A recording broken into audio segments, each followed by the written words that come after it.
கோடி செலவானாலும் சரி, எத்தனை தலை உண்டாலும் சரி,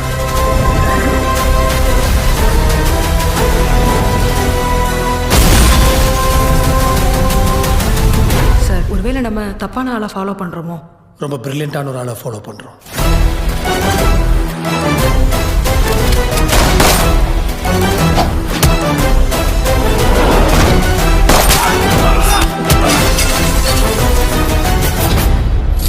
மக்களுக்கு நாம செஞ்ச தப்பு ஞாபகம் எடுத்திருந்தா 5 வாட்டி எலெக்ஷன்ல எப்படி ஜெயிச்சிருப்போம்?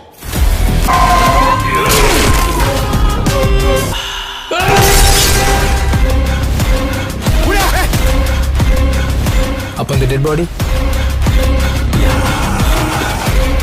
தயார் ராணி.